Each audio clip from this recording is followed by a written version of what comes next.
Because I think the art of an argument is something that is underutilized in debates. The importance of persuasion and the ability to use persuasive language, how to utilize cross-examination effectively, some of the unwritten rules of debate that I think you can use to your advantage, and the last section is some tips that I took from some of our debaters. For those of you that don't know, we have some of the top debaters in the nation on our squad right now. They're ranked in the top 25, and at times during the season have been ranked in the top 10. So I surveyed them. I said, what do you think that young debaters should know if they want to win debates? And so that's the last section of this presentation today. The speeches. All right. So we start a battle debate with our first affirmative constructive speech. This speech, obviously, you work on. You write it prior to the tournament. It presents your case for change. You all know this very well. Has a couple of justifications. Has a strong closing argument. This seems pretty simple. The reason that I included this, right? We normally could just skip right through this. For you all, most of you have debated for a while. You're in high school now. You know, first affirmative constructive is something that's pretty simple. The reason I included this slide is because I think it's an underutilized speech in the debates. And this is some feedback that we've gotten from some of our judges. The delivery of the 1AC is oftentimes just read. And that's these last 2 points up here. Is that the delivery of the 1AC is your first opportunity to make the connection with the judge. And unfortunately, a lot of the times in these debates, the 1AC is just read like it's a script or like it's a play. And the debaters in the battle debates aren't connecting with the judge.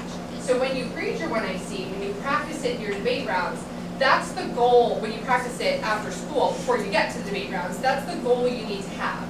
You need to think, this is my first opportunity.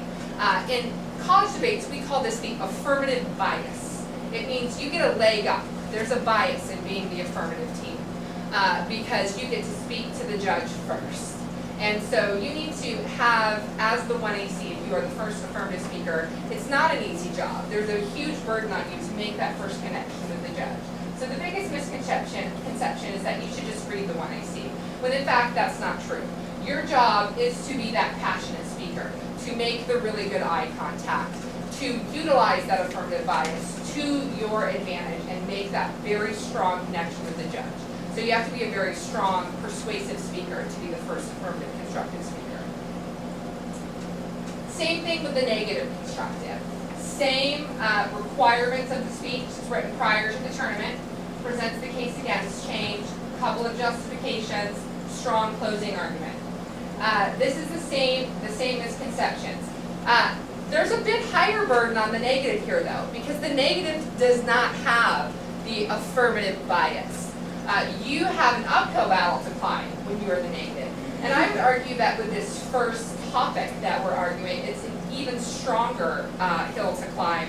I think that as you've done the research, you may have seen a little bit that some of the literature is a little more difficult on the negative side. It's harder to find the literature sometimes to support the case, at least when I did my initial research into the topic, that's what I found.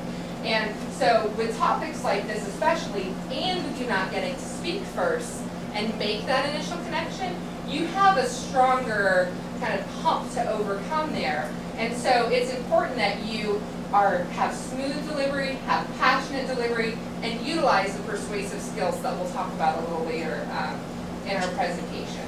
So again, it's important that you don't just say, oh, my job is easy, I'm the first speaker on the negative, I'm just going to get up and read this case that we wrote, that's no big deal.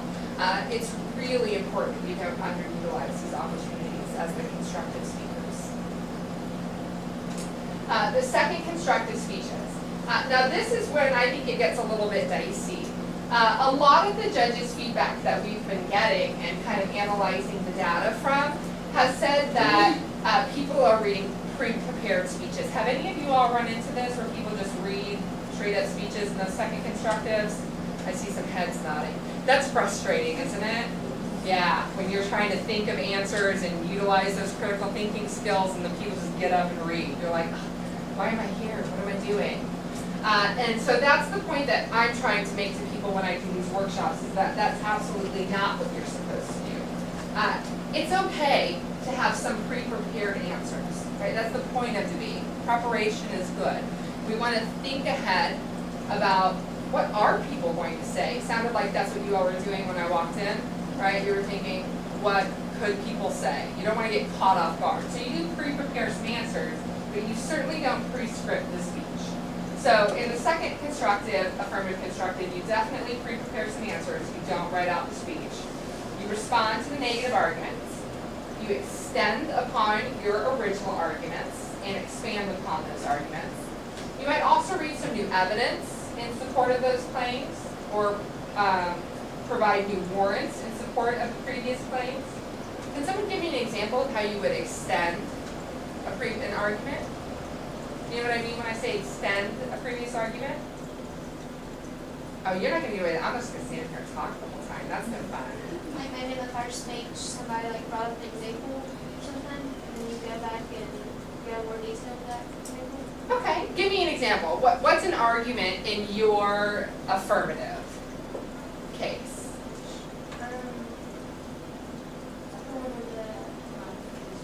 When you're on the affirmative side, you argue that we should what?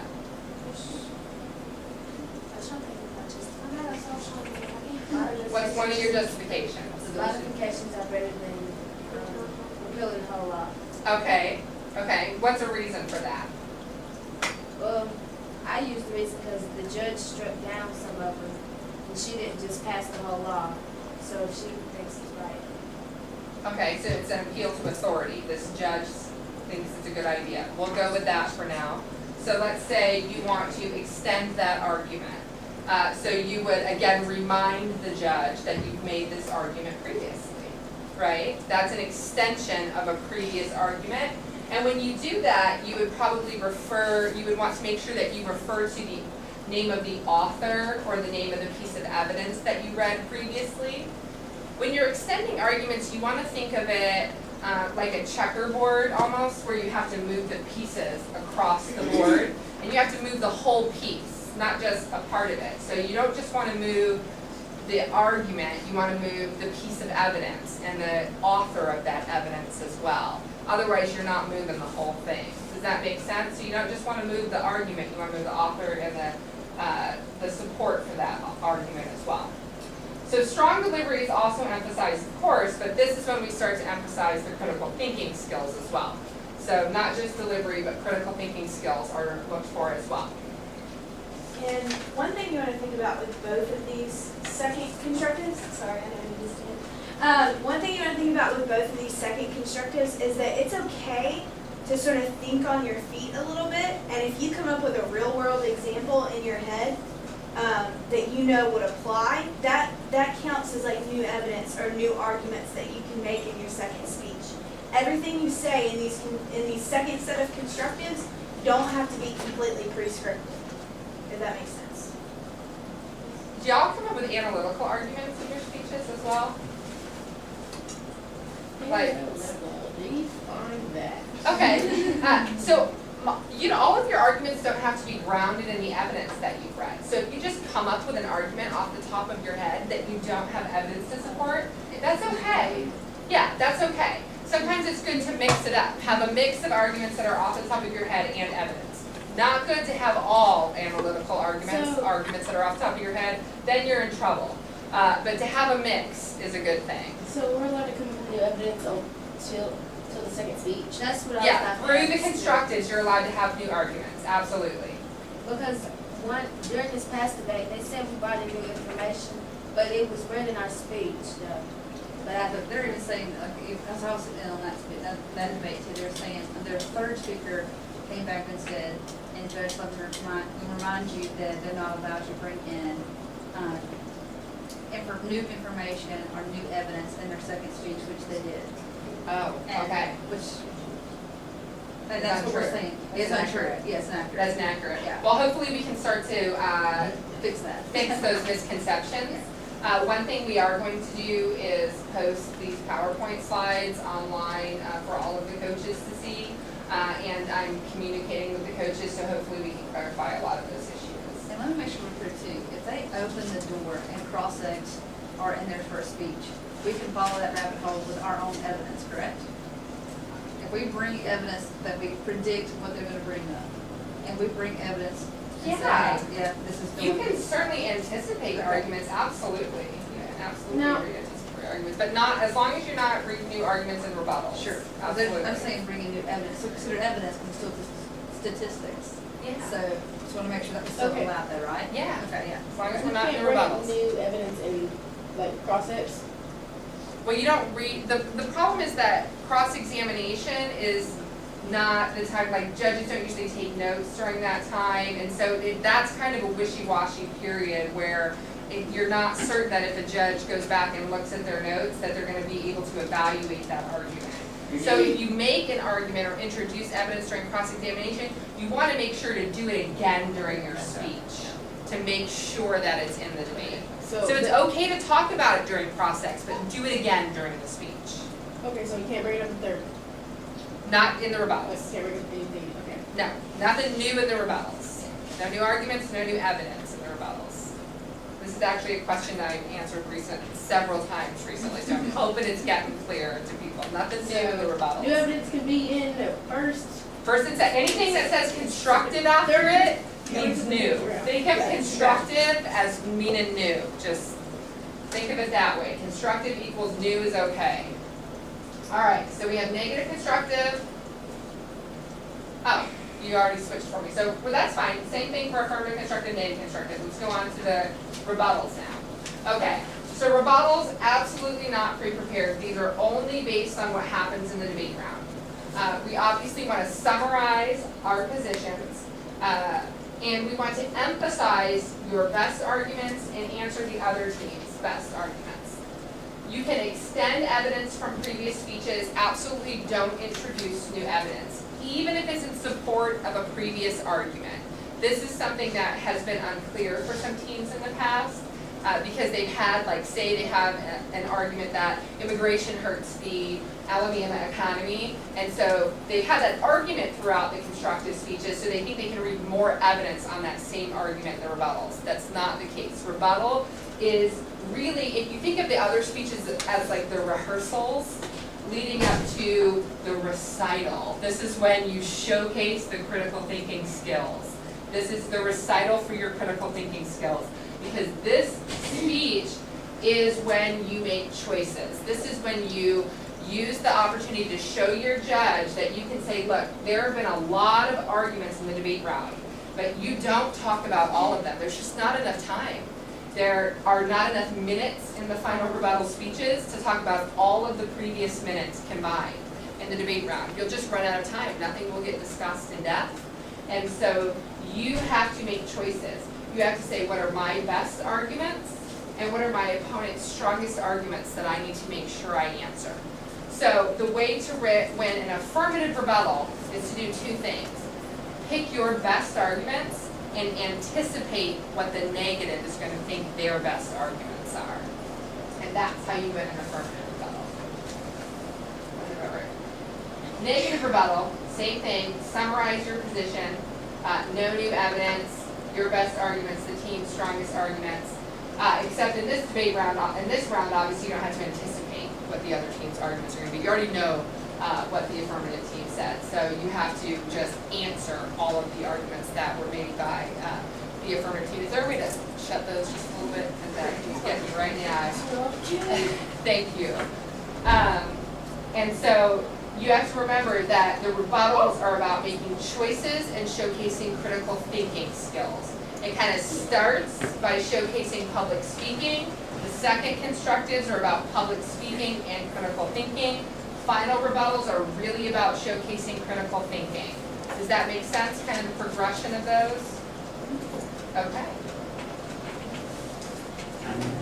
Everyone with me so far?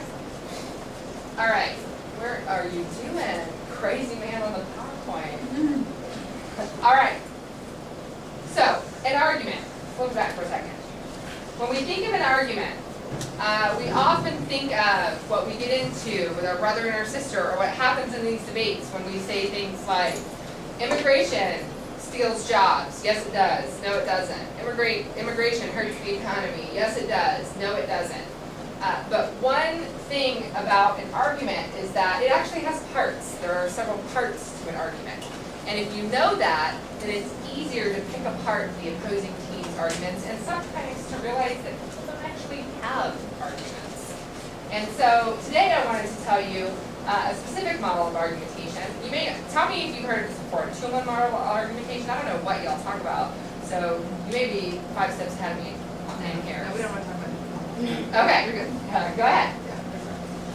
So, 3 parts of an argument that you've got to have a complete argument. First is the claim. Here's an example of a claim. This is just an assertion. Illegal immigrants are a drain on Alabama's economy.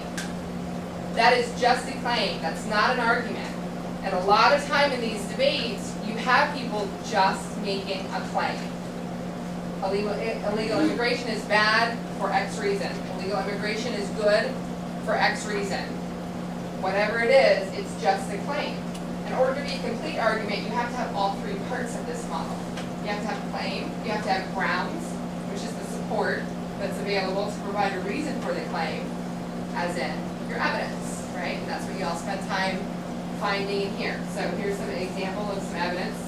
This is a quote that I pulled from, I don't even think it's actually from Fox News, it's just a faux quote. But this is an example of some evidence here. Illegal aliens cost Alabama $298 million annually, according to Fox News on June 10th, 2011. And then a warrant.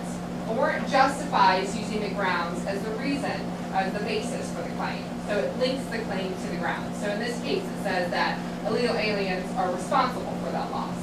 So really, the warrants are just the reasons in the grounds. So you can think of it this way. The claim is the assertion, what you would normally think of as the argument. The grounds is the evidence. Do I have support for that argument? And the warrant are all those little reasons in the grounds. Oftentimes, what you'll find if you look at people's evidence is that their grounds are just a claim again. So people will say, illegal immigration is a drain on Alabama's economy. And then they will read a quote that says, illegal immigration is a drain on Alabama's economy, from Fox News in 2011. And now you can look at them and say, wait a minute, that quote is just another claim. You don't have any reasons why it's a drain on Alabama's economy, right? That there's no warrant in that evidence. Does that make sense? The fact that you're looking for a warrant in the evidence? You need a reason why the grounds supports the claim. It's not just that you need a piece of evidence that says the same thing you want to say. There needs to be a reason why what you want to say is true. So it's kind of like an essay. You say something, you give a quote from a book, you put it in and you explain it. Yes, there has to be the because. There has to be a because. Why is that true? There has to be an answer to the question why. That's a very good way to think about it. If somebody reads a piece of evidence and there's not an answer to the question why, then they do not have a warrant, and therefore they do not have an argument, and you need to point that out. Yes, sir? Can you explain the warrant? Yeah, the warrant is the answer to the question why, is an easy way to think about it. And it's the reason why this grounds supports the claim. So they present their own evidence and they just back it up with the warrant? Well, they back it up with the evidence. Think about that. If I said, strawberry ice cream is delicious, and then I read a piece of evidence from Brewster's Ice Cream in Vestavia Hills that says, strawberry ice cream is super yummy.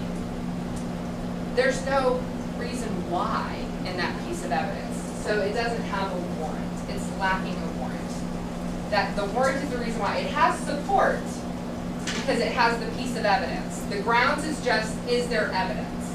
The grounds is the evidence. The warrant is the reason why. So a lot of times people have the grounds, but their grounds are lacking warrants.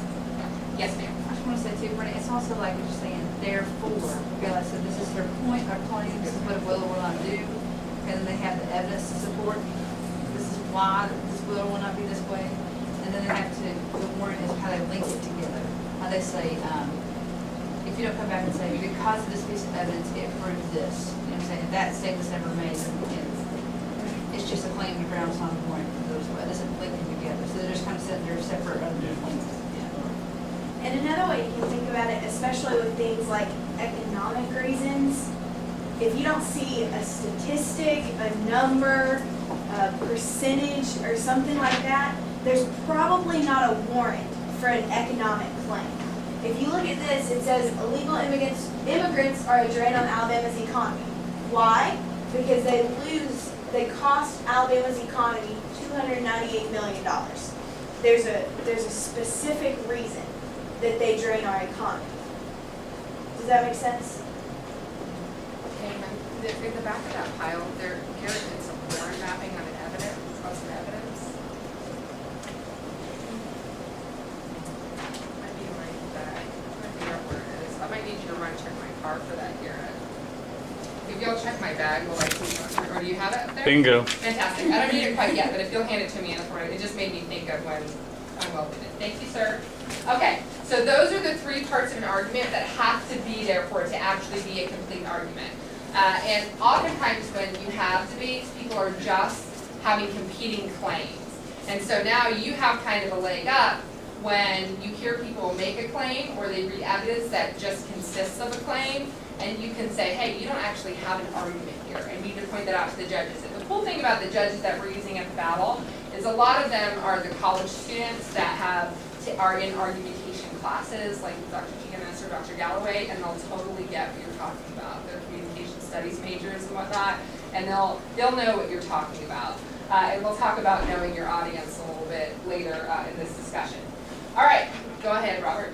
All right, the last part of the argument I wanted to talk to you about, and this is not a necessary part of the argument, but this actually gets to something that your debate coach was talking about, which is a qualification of an argument, a reservation, I should say, which is a qualification of a statement that answers a possible rebuttal.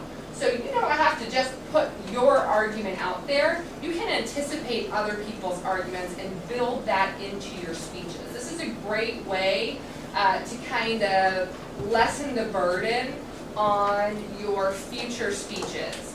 So if you know you're not going to, you only have 2 other speeches, and you know, maybe there's a lot, you're going against a team that is really good, and they're going to have a lot of arguments against your case. You can kind of build in some offense or some arguments against all of the things you kind of know they're going to say. You hit this team a lot, you know they're going to have some good arguments, you know what their arsenal is. You can kind of construct an affirmative or a negative that anticipates those arguments. So for example, you know they have these arguments about the agriculture industry. So now, as you see, I changed my statement from just illegal immigrants being a drain on Alabama's economy to, I've modified it to, although their presence in the agriculture industry may create the illusion of an economic safety net, illegal immigrants are a drain on Alabama's economy. So this statement has now anticipated the argument that immigrants are key to Alabama's economy because of their presence in the agricultural industry. So now you've not just made your argument, which would have been this original statement right here, but you've anticipated the other team's argument. It builds your credibility with the judges, because now when they get up and read their negative speech, the judge is going to be like, they already anticipated that argument. You got nothing new. And it lessens the burden on your future speeches, because your future speeches can quickly extend those arguments and read new arguments. So it gives you some more time to read offensive claims. Think of it this way. How many of y'all watch football in here? That's good. You can do the sports analogies. I love sports analogies. So, how many of you say that they watch football? Okay, so when you're watching football, how many of you, you see the play and you go, oh my gosh, they are totally going to run a blitz on that play. And you realize that the offensive line knew it too, so they have 2 extra people up front ready and waiting to cover that blitz. Anybody? Okay, this is your blitz. This is your blitz. You know that they're going to have some sort of argument that says, actually, illegal immigrants aren't a drain on our economy because they help the agriculture sector. If you know that's coming, this is your preparation for that blitz. Okay. Good to go. I'm just gonna assume that that was a correct analogy, because I know.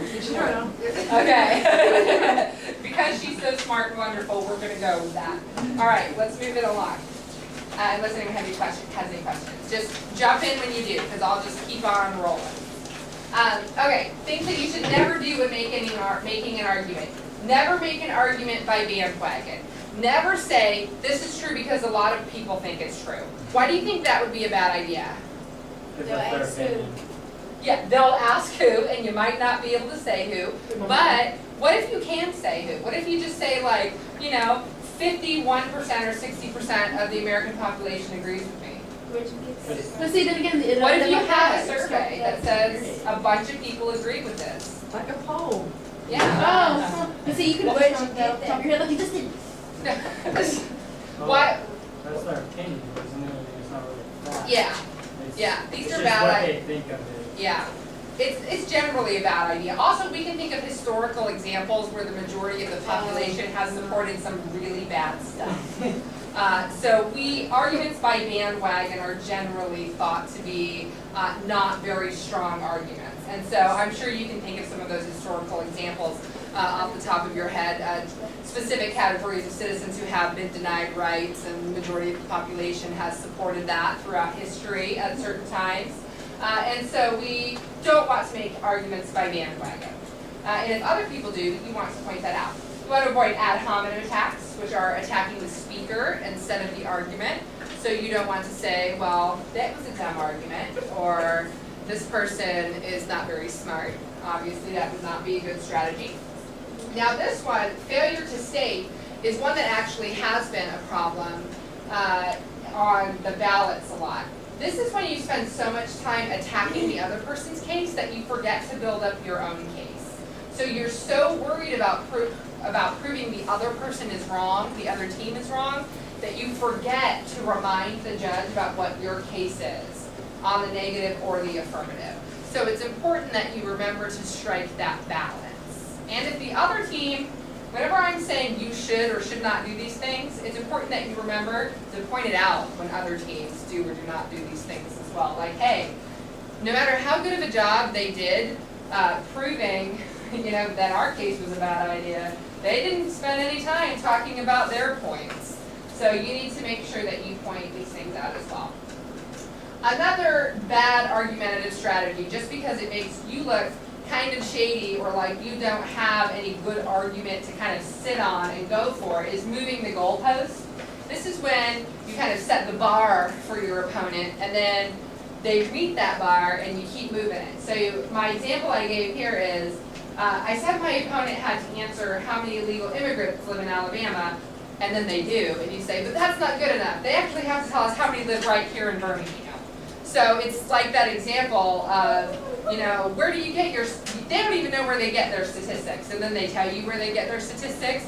Oh, well, we don't know how qualified their authors actually are. So you can't keep moving the goalpost. It's not good to set a bar for people like that and then keep moving it. If you set a bar and people meet it, maybe go on to a different argument. Because if you keep moving the goalpost, it hurts your credibility as a debater and as a speaker in the debate round. It looks like you don't have any good arguments of your own, and you just need to keep, sending other people down rabbit holes. Yes, ma'am? Alright, this is not really like what's part of this topic, but Okay. if you use like an author or somebody like a book, is that a really strong point because they can be like biased like on either side?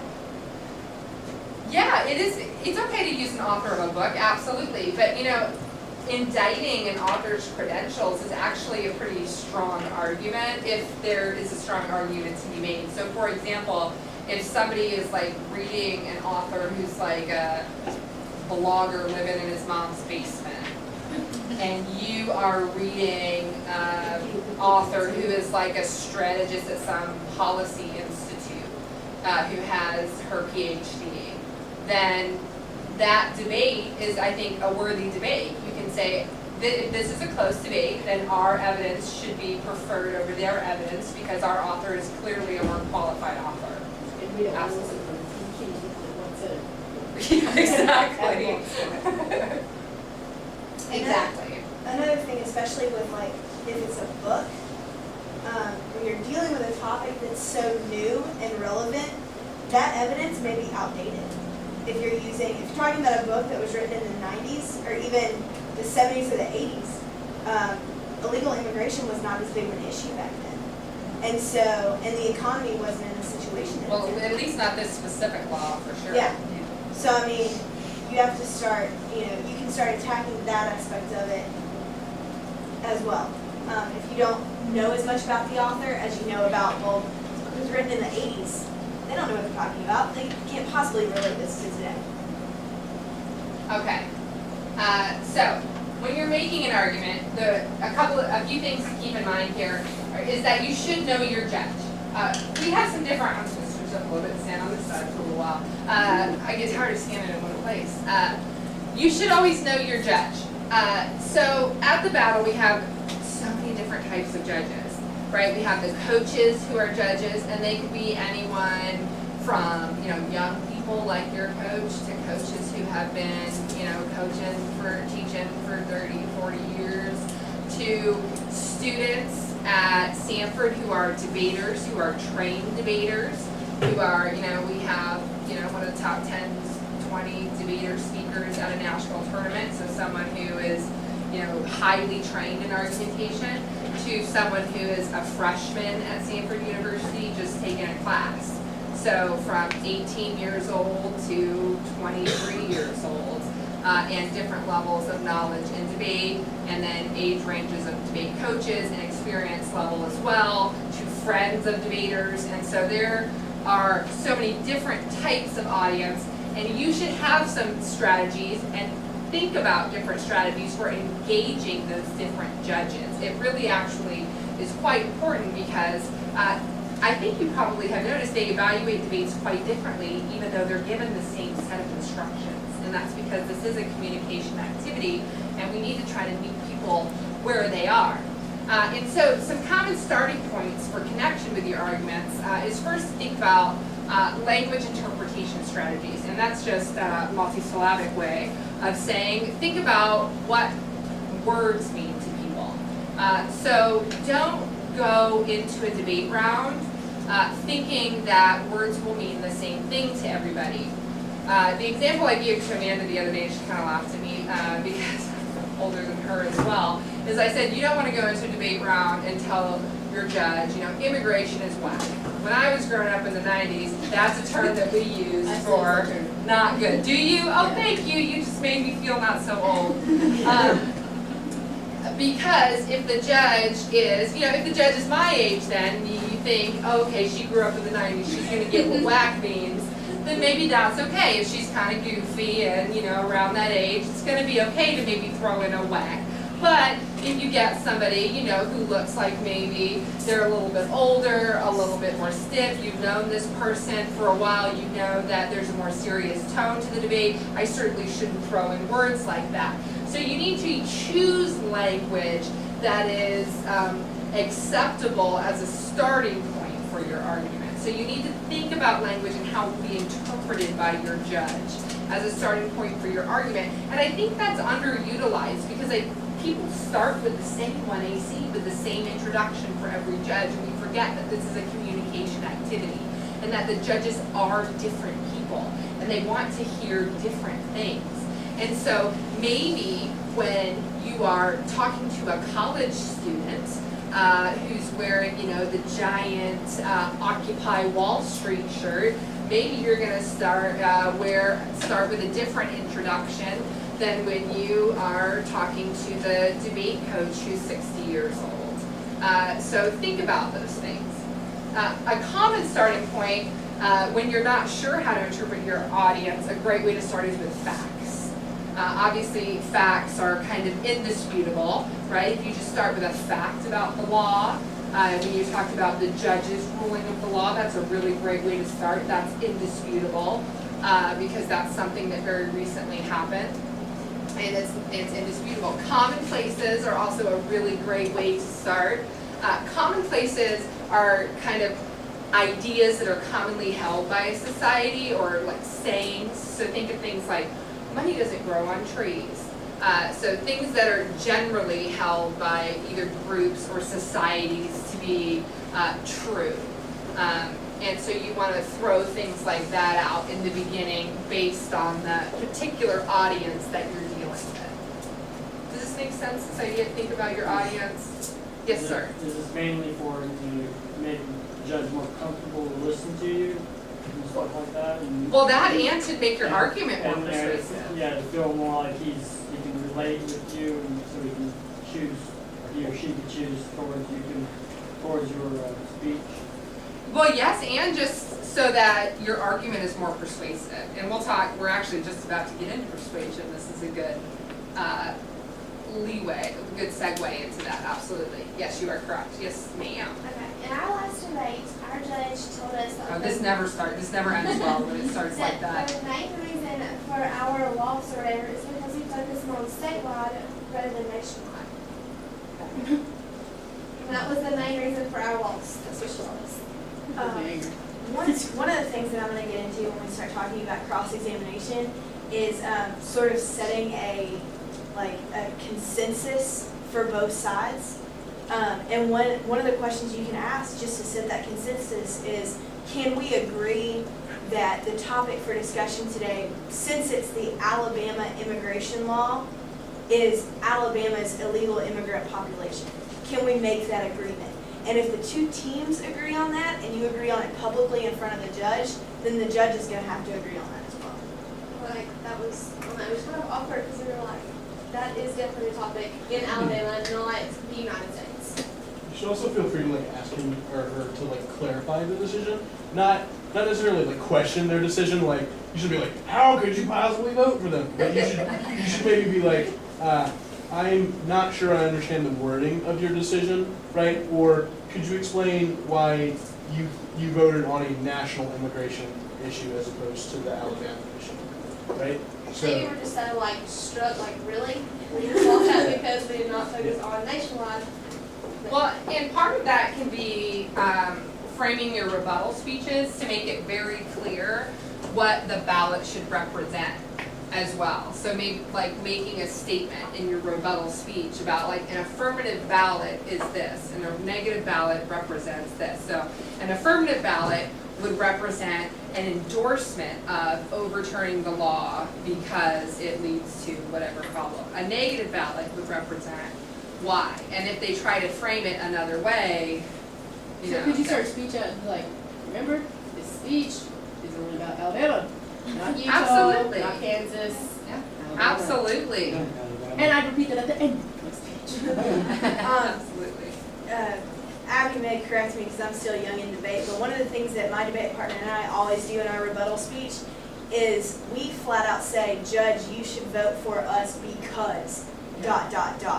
And you may have a very flowing speech as well, but you want to give your judge reasons why they should vote for you. Because sometimes, especially with younger judges, they may have zoned out a little bit and they may not completely understand what's going on.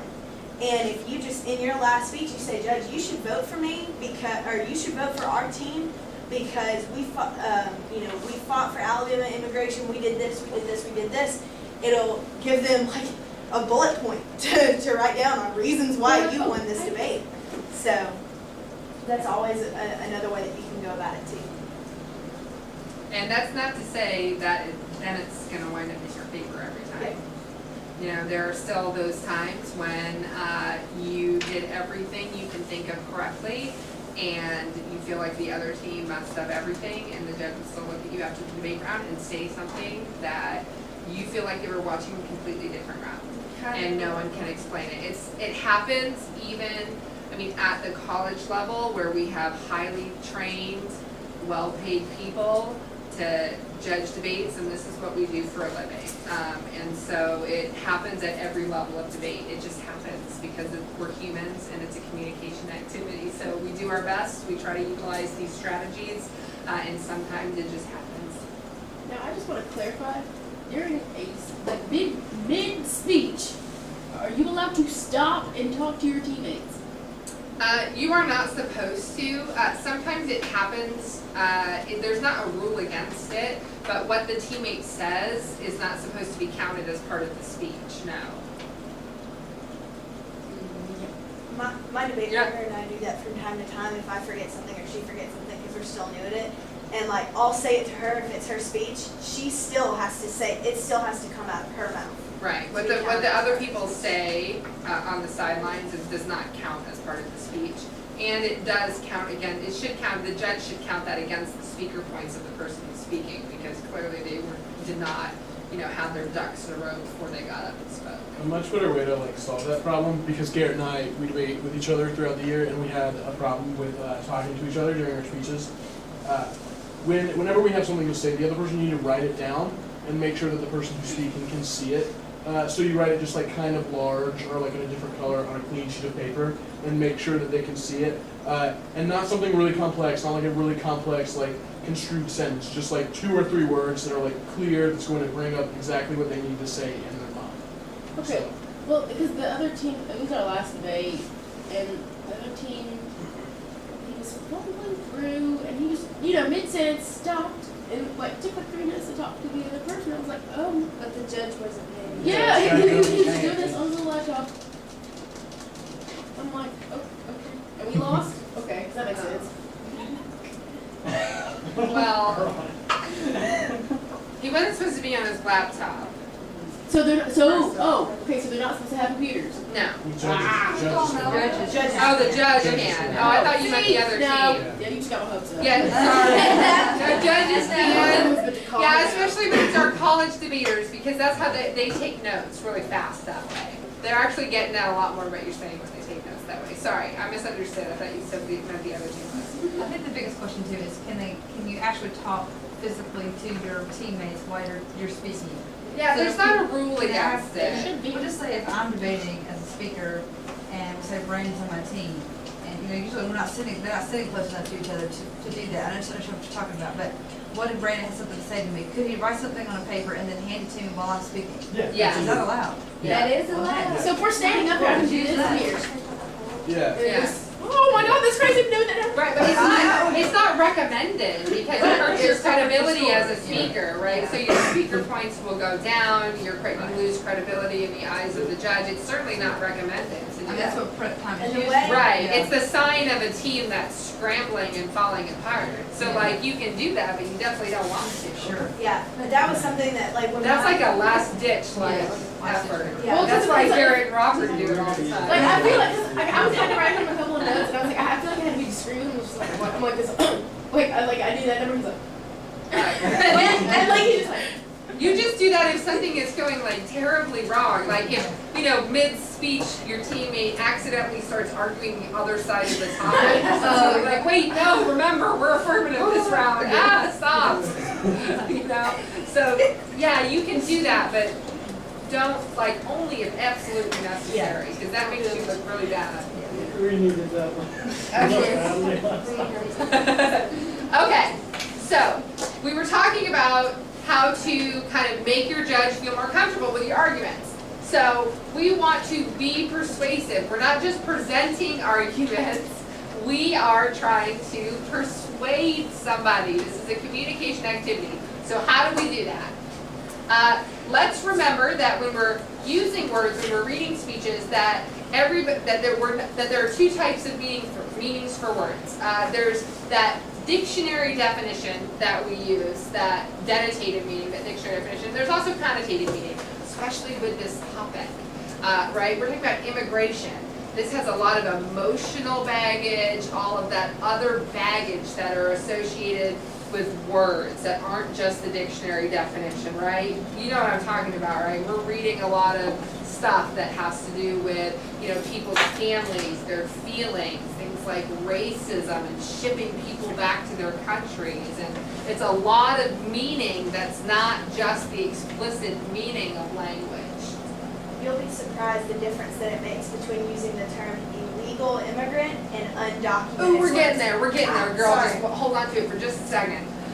Okay, so these are types of terms that you want to utilize and look out for when other people use them. There's a couple types of terms that we use when we're talking about persuasion. The first is called God terms. And these are terms that we use in a society that demand obedience immediately. So when we think about it in Western society, we think about terms like democracy, progress. What are some other terms in our society that just efficiency, right? Demand obedience, liberty, absolutely. And so when you hear people say words like that in a speech, you want to circle that argument as one that you want to answer. Those are God terms in our society. Those are things that the judge will hear, and that functions as an impact to an argument, right? Because the judge will be like, those are things that we need to uphold. They demand obedience in our society. Also, you want to try to utilize those types of terms when you can in these debates. Devil terms are the flip side of that coin. Those are words that give us in a society a gut reaction of abhorrence, and we're immediately repulsed by these terms. So words like terrorist or murderer, really yucky words where we're like, something, what? What? Inmate. I thought you said primate. I was like, not sure why that one is so bad, but we'll go with it. Sure. So things that just like really scare people or repulse people. If you hear people use those terms, then you absolutely want to circle those arguments on your, I don't know what you call it, we call it a flow, where you take notes on your flow. You want to circle those arguments on your flow, because whether the judge means to or not, those terms, God terms and devil terms, are flicking a switch in their brains.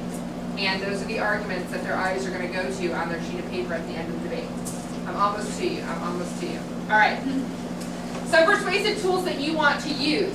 You want to utilize things like familiar phrases. We talked about those briefly when I said you want to use commonplaces. So you want to say things like, money doesn't grow on trees, pull yourself up by your bootstraps, especially when you're talking to older people. You definitely want to utilize familiar phrases. Those are persuasive tools because commonly in society we hold those to be true. You want to think about the power of labeling. Now, this is what Amanda was about to talk about. Go ahead.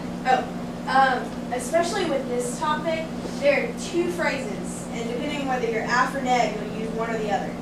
If you are affirmative, you want to use the phrase undocumented worker. If you're on the negative, you want to use the phrase illegal immigrant. Now, why do you feel like those two, what's the difference in those two phrases? They're both talking about the same people. What's the difference? Yeah, undocumented worker, it shows that he's working and making a living and still being a part of society. He's just undocumented. And then the negative side is saying that he's illegal, that he's not from here, he's like a cockroach. He kind of throws that feeling. Like he's breaking the law. Yeah. It just happens that he was documented. It's kind of sad. Good, big. Say that louder. Illegal just makes it sound like they're kind of undocumented, makes it sound a little nicer. Failed to fill out some paperwork. Exactly. And it's also hard to make an economy point against an undocumented worker if they're a worker. If you have labeled this person a worker, but they're saying that they hurt our economy, how's that possible? They're working for us. They're helping us. So those are two label terms, especially with immigration, that you can use. So you got the name? I did. Sorry, I just make sure that I Hey, know. wait, you should be writing this down too, though.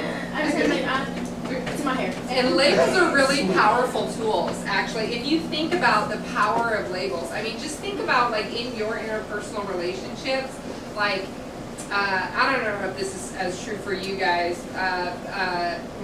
guys, you gentlemen, but I know like when I was a young girl in the circle of young women, when we would like gossip, if one girl was like labeled the mean one or the nosy one, every behavior that she had was then seen as consistent with that nosy label or that bossy label. Like somebody just aggravates you. Yeah, once you have a label, it's so hard to escape. Labels are really powerful, right? So like, once your parents told you that like, you were the smart kid, really hard to escape that label, right? Like, you had to live up to that for your whole life. Labels are so powerful, and it is true that once That's how powerful labels are. Once somebody is given a label, we only see the behavior that's consistent with that label. And so you need to remember that in debates, once you give a label to these people that we're talking about in the debates, you want to reiterate that label over and over and over again to the judge, depending on which side of the debate that you're on. Exactly. Well, not even just workers, they are workers. They are people, meaning they contribute to society. Another persuasive tool is doublespeak, and this is just when you're evasive about questions. You see this a lot with politicians. So you ask, I'm trying to think of a Go home politician. tonight and look up I think it's Mr. Doublespeak. Have I already showed you this? No. Oh my gosh. Okay, go home tonight, go to YouTube, look up, I think it's Mr. Doublespeak, or Double Talk. I'm not sure, but it's wonderful. He doesn't say a complete sentence in 15 minutes. Right. It's beautiful. So if Amanda were a politician, I would say, Amanda, tell me your record on the environment. And Amanda would say, well, I really love the environment. I cherish the environment. I spend a lot of time in nature. See, so she has said something about the environment, but she hasn't answered the question. And so in debates, beating around the bush, sometimes the answer to the question isn't so wonderful for you. And so, while it's good to be honest, and Amanda will say this, I think in her cross-examination discussion she'll have with you in a minute, you also want to say, highlight the good parts of your affirmative as well. So doublespeak can be used to your advantage. So, if you don't know what you're talking about, you can beat around the bush. You can say, I don't know, but, and then beat around the bush a little bit. So honesty, and then, I want to beat around the bush and say, I don't know. I don't know. Well, I have a, what's your record on the environment? Well, I don't really know, but I love the environment. I love to spend time in nature. That sounds a lot better than just, I don't know, doesn't it? It shows that you value nature. The other type of persuasive tool is a euphemism, and this is a practice of labeling, and that's when you just substitute an offensive term for an inoffensive term. So, for example, you can think of, what Amanda's practice that she just did with undocumented workers for illegal aliens. We can think of terms like some people, politicians try to label like single parent homes as broken homes a while back. That carries such different connotative meaning than single parent home, which is very, what? Like then calling